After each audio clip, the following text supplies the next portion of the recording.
So this is a look at the kind of modern funnel, and the part on the left is something that's been around for years. I think that probably 1950, 1955, something like that. And this traditional funnel of taking people through from the awareness stage into consideration into finally making a decision. And that has expanded out into the funnel we see on the right.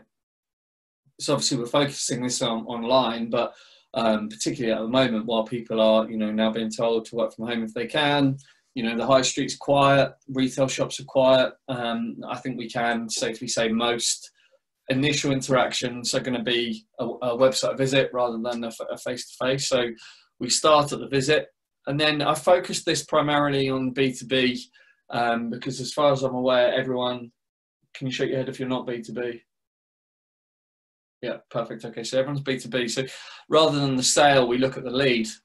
So we'll come on to some content marketing shortly, but the lead really is an interesting one. There's a piece of literature I was reading last week from e-consultancy that for someone to convert from a B2B perspective, they need to digest 13 pieces of content before they become a lead now. So that could be a blog, could be an email, could be a video, could be a webinar. But the average from cold through to inquiry is now 13 pieces of content. And we'll come on to types of content and how you can make that work for your business. But it's far more around that lead nurturing than someone's going to find something, think it's great, and go straight to it. So, you're both, okay, Chloe, and Sue, you're not B2B.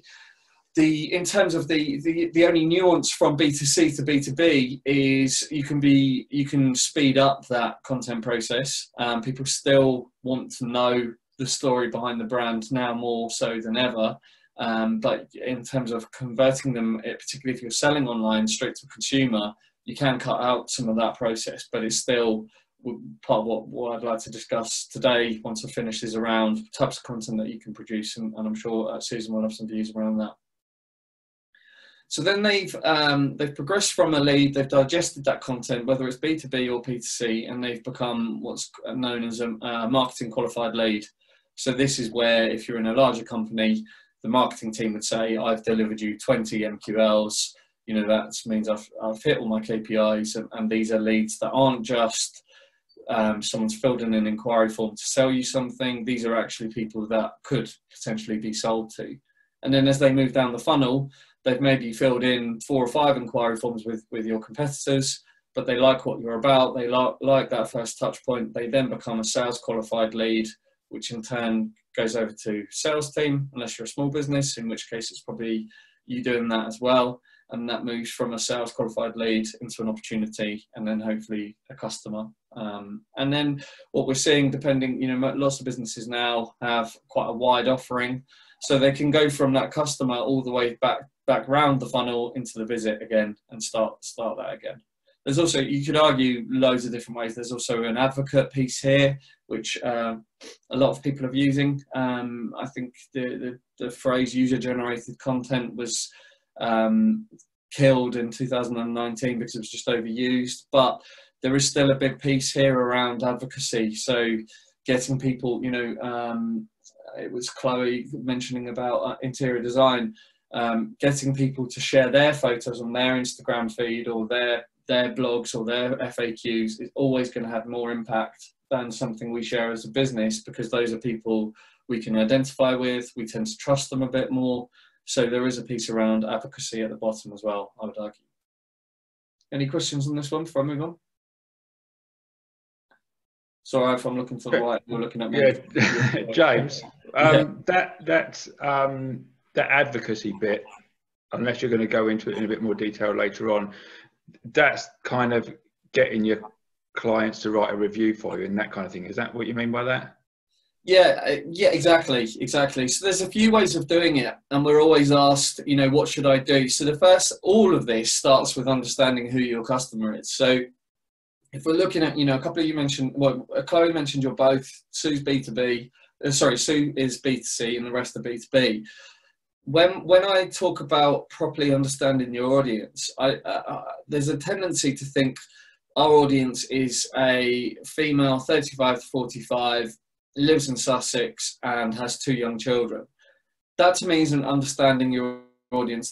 That's just picking some demographic information. What I would start with is, even if you straddle a few different kind of sectors, think of your 3 key customers that if you wanted the phone to ring today, who would it be? Then give them names. You know, have an Alex. Alex enjoys walks. He likes real ale. He likes keeping fit. He likes nicely made things. You know, really think about that individual rather than just the kind of demographic he sits in, because there are so many nuances within that, and we're going to come on to creating effective content. But if we really can sit and visualize Alex rather than white male, Sussex, 40. Are you 40 now? Have I done you the same? You've done me a massive favour. So if we really think about that person, it's much easier to get into their mindset and create something of value rather than just ticking those boxes. So before we think about advocacy or even visit, really nail who those 3 target audience members are. And there'll be more, but you know, there's the old 80-20 rule that you will sell most of it to those people and you'll be able to understand those people better. Then part of that journey should be around the media they consume and where they hang out. And then that will help around the advocacy part, because lots of our clients say to us, well, should we get TripAdvisor reviews? Should we get a Checker Trade review? Shall we get Google reviews? And I would always start with, well, where are your audience going to look? If your audience don't use TripAdvisor, there's very little point focusing on that. If your audience use, you know, I know Susan's another SEO expert, but the Google My Business and Google Local is very important at the moment, and it's very it's something that everyone can do, and they don't need an agency like mine to help them with. So and a key part of that is Google reviews and getting those up to date and getting opening times and everything else up to date. So if you're not sure which reviews to concentrate on, I would concentrate on Google reviews over anything else. And that is where we can get that advocacy, Alex. But also, we are everyone that I'm looking at their business have quite a plethora of nice imagery. You know, things like Instagram are also very good places to do. I think particularly over the time we've been in lockdown, there's been a really interesting shift from needing these lovely polished images to actually being okay with some more rough and ready.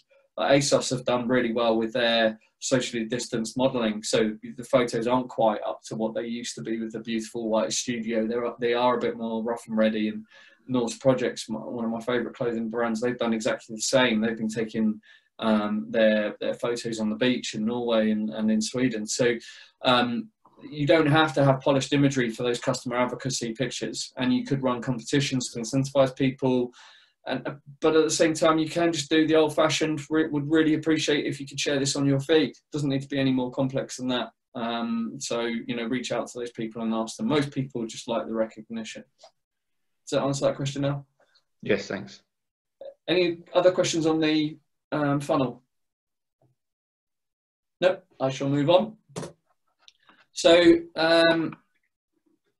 this is from HubSpot. Does anyone use HubSpot? Yeah. Cool. So I'm going to reference a few pieces of a few online publications that I'd recommend signing up to. HubSpot Hints and Tips is one of them. eConsultancy is another, and SEMrush is the final one. So HubSpot is very much, you know, you wanted this talk to be around acquisition and getting new customers. HubSpot's emailers tend to be very focused on that. So if that's something you're interested in, I would sign up to them. And if you have marketing people in-house, I'd make sure they are as well. Because even if you don't use the HubSpot platform, there's some very good tips that you can take across for any website. So have a look at that.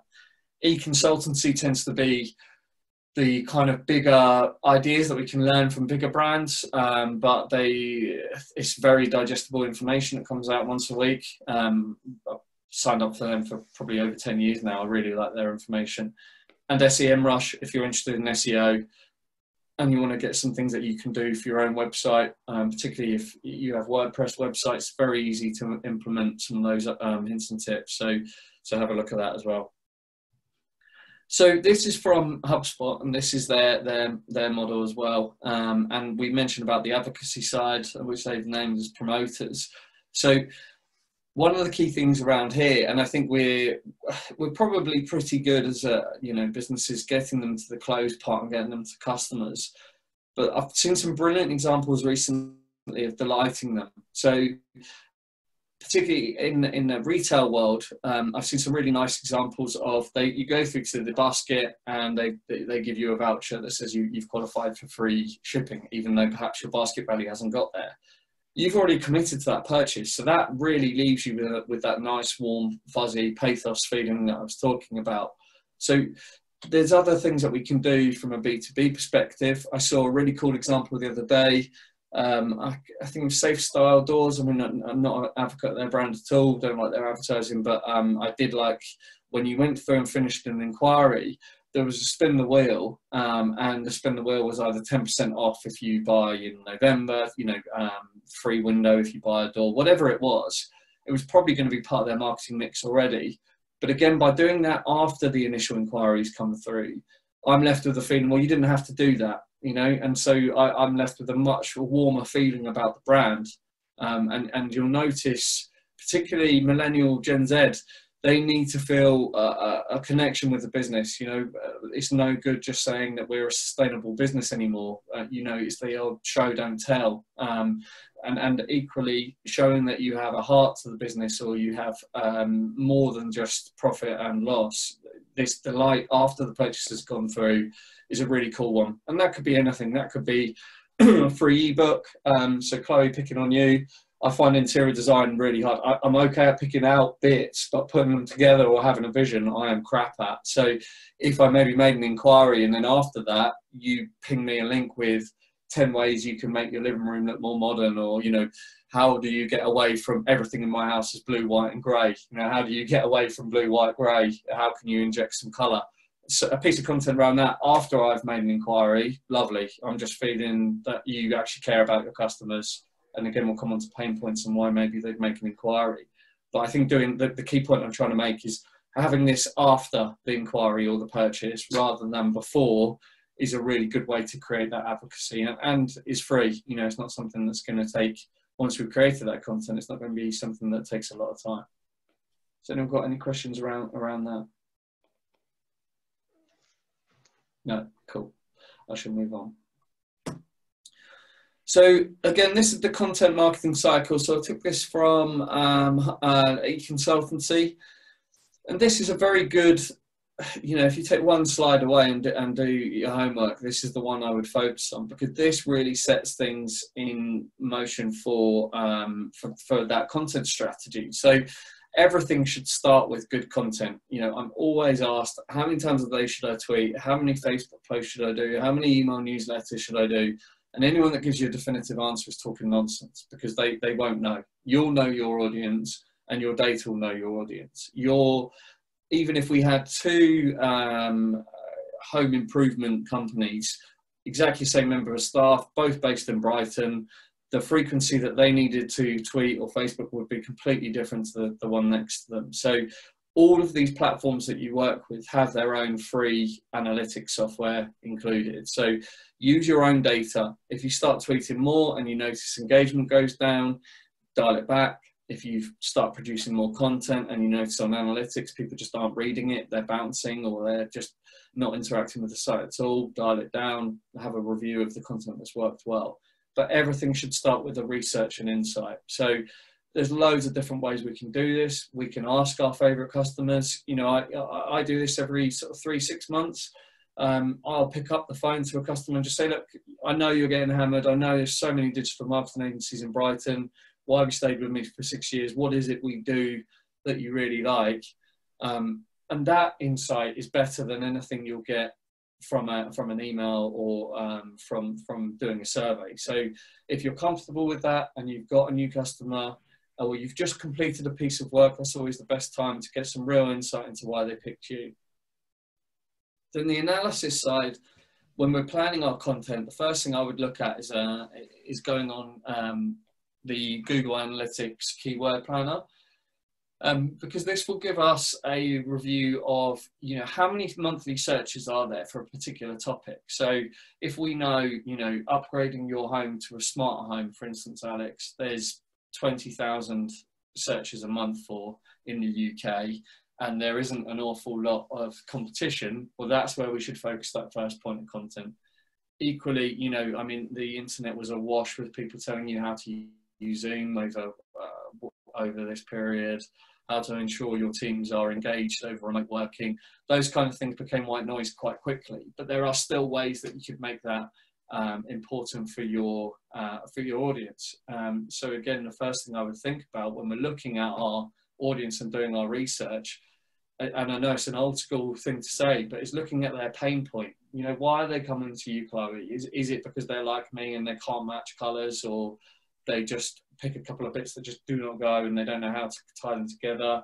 Is it, Alex, they don't have the time to research the best speaker for hip hop music, the best mixer for rock, whatever it is? Is it they're coming to you because they don't have the time, in which case time needs to be a focus of the pain point? Whatever it is, don't focus on the product that you sell, but focus on the problem you're solving. So a very good example of this came over lockdown and was via a B2C company in Brighton. Fato Amano, do people know Fato Amano? Yeah, a couple of more passionate nods, most passionate nods so far. Talk about food and people always interact. So Fato Amano, brilliant, absolutely brilliant model of pizza, you know, cheap, cost effective, but great ingredients, and kids eat for free. So, you know, brilliant. That now over lockdown, obviously that sector has been hit probably the hardest. And so what they did is over the series of a few weeks, they released all of their recipes and told you step by step how to make their sourdough base, how to make their tomato base, whatever it was.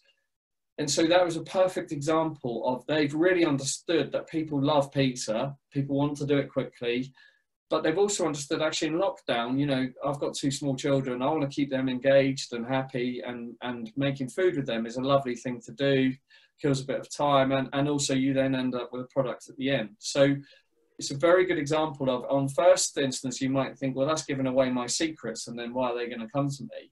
But actually that's really understanding your customer. And I've spoken to so many people about Fato Amano that, you know, A, I probably should charge them some money for the marketing, and B, that it's made everyone feel more connected to that brand. So it's a very good example of not just understanding the product that we're selling, but also understanding the problem that we're solving. So the second thing we should do once we've done the research is really understand what it is we're trying to achieve. And this can't always be, we want new customers on the back of this content, because it's just not realistic that each one is going to generate that. But it could be, we want to, our goal for this piece is to reduce our bounce rate to 80%. You know, that's a good goal. So we know if we create this piece of content, more people are going to stay on our website and visit another page. That's a much more solid goal than we want more customers. Or we want to create a piece of content that is going to make them share. You know, we want to have an engagement rate on this piece of content of 5%, a perfectly valid goal setting. So don't just go back to thinking about new customers. The strategy part's fairly straightforward. So this is around, you know, we'll come on to the SEO checklist, and I'm going to give you some tips that you can all do. But around, you know, has this got the right title? Am I using the keywords? Am I not keyword stuffing? Have I written it naturally? All of that kind of part. And then content creation. You know, I think this is really important that your values and your tone of voice of your business are communicated here. It doesn't have to be 100% polished. It doesn't have to be a beautifully crafted piece of copy, unless, you know, it's going into an online magazine or something. If it's a blog, it can be more conversational depending on your brand. If your brand is fairly, you know, corporate, then stick within those values. Then curation is a key part. So we'll come on to social in a moment, but these two go hand in hand. So where are you going to put the content? So I would start here within the strategy, be thinking, is my goal to increase organic traffic, in which case this content should be on my website? Is my goal to increase engagement, in which case you could argue that this piece of content is better off being pitched to a magazine or a trade publication? And then once you've picked that, you know, ensuring that then gets out via your own social channels as well. And then the final bit, the bit that we often forget, and I'm sure we've got friends that do this as well around social media, is that it's not a propaganda channel. You know, we should focus more on the engagement than on the reach. Often you'll see Facebook telling you that there's been a 4 million reach, but if no one's looked at that, or they're the wrong 4 million people, who cares? You know, focus on engagement. How many people have shared it? How many people have commented on it? How many people have liked it? It's a far better metric to look at than just reach. So whistle-stop tour of the content marketing cycle, but does that make sense to everyone? You know, got any questions around that? No, cool. Alex will be sharing this after, so if you have questions that have come out after, or I see a few of you scribbling away notes, if you want to come back to anything and email me, I'm very happy for Alex to share my email address and go through anything that I've mentioned. So the next one, so obviously all of you are wearing quite a few hats. You've not got full-time jobs to write content all day, every day. And one of the things I notice is that people will create a piece of content and then only share on one channel. If we've identified that our customers read things on a few different channels, you know, use those channels to propagate the message. It may be that you have a different intro, or you maybe focus one piece of content on LinkedIn, wait a month, and then reshare it on Facebook. You know, that's that evergreen versus reactive content. If it's an evergreen piece of content, so top 10 stereo makers of 2020, Alex, that will last for most of this year. You might decide that you're going to focus that on Facebook for the first 3 months, Pinterest for the second 3 months, and LinkedIn for the final 3. But by using more than one channel, you're more likely to hit your point. When I started an agency coming up for 8 years ago, we expected, you know, if we shared a piece of content on Facebook organically, 1 in 10 of our followers would see it. Now that figure is closer to 1 in 150 based on the sheer volume of people that use it for marketing. So if we're thinking even of our own followers, it's less than 1% of them are going to see our content. That shows you why sharing a few times is important. The other thing I mentioned on social is experimenting with times of day, because I think, you know, I have a lot of conversations with people where LinkedIn, well, I've always done a blog on Monday at 9. Why? Well, it's when I have time. That doesn't necessarily mean that's when it's best for your audience. So experiment, view the analytics within LinkedIn, maybe put one piece out on a Monday at 9, one piece out Friday at 3, see when those types of content are being interacted with. Again, measure based on engagement rather than reach, and you might find tweaking that is good. So James, yes. Just on that, how do you know that you just didn't write one piece that was really interesting and one piece that wasn't? Yeah, which is a very good question. So, thank you. So again, whenever we do a split test, we will only change one variant. So if within that, I would suggest sharing the same piece of content. So you could argue then that the more engaged people saw it on the Monday, so that split it's not made it a fair test. But I think if we're only testing time, we have to keep everything else consistent. You know, any A/B test we need to do, the more micro the test, the more relevant the results. So when we do an email, for instance, we will test even for one of our retailers, we will test an emoji versus non-emoji in the subject line, and that's all we'll test for effectiveness. Then we can test the imagery, then we can test the copy. So if you've got time and you want to go down the split test route, make very micro changes to get anything meaningful from it. Okay, thank you. Yeah. Cool. So this is doing myself and Susan out of a job, but I think is always worth doing. So this is the only SEO checklist you will ever need. It's brilliant. It's from this year. SEMrush, like I mentioned at the beginning, you know, the Bible, the go-to of SEO. Everything is ethical. You know, I think one of the key things that's changed over the last 8 years for the better is SEO people no longer kind of, well, I guess there's a few that do, but sell on, you know, we're going to get you X amount of backlinks, or we promise to get you on page 1 of Google. It doesn't mean anything. You know, it's a false way of working. You know, focus on something that you can achieve, you know, because page 1 of Google may not increase your revenue. It may not bring you more inquiries. So, you know, you're much better to think of, we want an increase in organic traffic for these terms. So have a think about that before you have a look at it. I'm not going to go through all of these things with you now, but, you know, everyone will have time to at least look at the basics, which will make a difference. And then the more you get into it, if you're a geek like me, you'll start here and then start actually being interested in everything. But I would look at SEO basics, and then when we've created our content, I would also look at the on-page and content, because you can do this with every single blog that you write, every single piece of content. It's really easy to do, and if you have WordPress, there are plugins that will remind you to do it as well.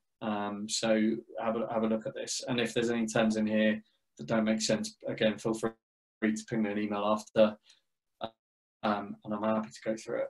Susan, I'm glad you like it. It's good, isn't it? Yeah, so have a look at that. Then onto email, which I focus this on B2B, so sorry about that, Sue, but the majority of this is just as applicable for B2C. So there's a piece of software called Litmus, which I think they allow you 10 free email tests a month. So have a look at Litmus if any of you do email marketing. Great thing with Litmus is it will tell you before you send errors that they've spotted.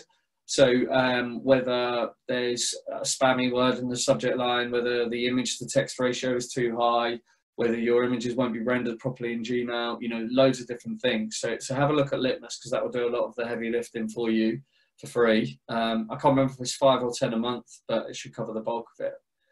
And then this is a very good checklist for having a look at anything on top of that. So can I digest that information in 7 seconds? Is it going to hold my attention? This one, I see so much in B2B, no clear call to action. It doesn't have to be every time click here to inquire, but it could be read more about our case studies, get in touch, submit a question. There's so many different call to actions, but you're in their inbox. There's this false kind of perception that email hasn't worked as well from GDPR, and we've actually seen the ROI maintain.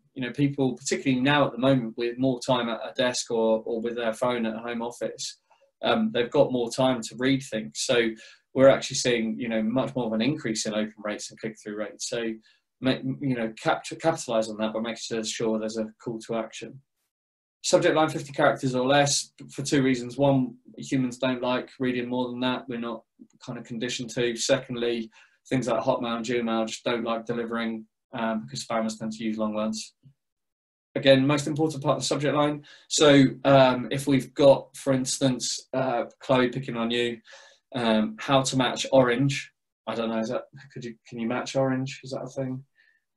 You're laughing at me, so it's probably not a thing. But if that's the main thing I want to get people to look at, lead with that. Don't lead with, this week I'm going to tell you how you can match orange, because orange is the final part of the subject line. So get the important part of the subject line at the beginning. This I love, is the content focused on the recipient's pain point? If it doesn't solve a problem, I wouldn't write it. If your content is going to solve someone's problem, then that's a key part. So at the moment, we're going to be writing lots around bricks and mortar shops and how they can make the most of their online offering. We can, making healthcare companies ready for Christmas, whatever it is, trying to think about why someone would inquire and create the content around that. Test the email in multiple browsers and devices. It's been a while now that mobile has overtaken desktop.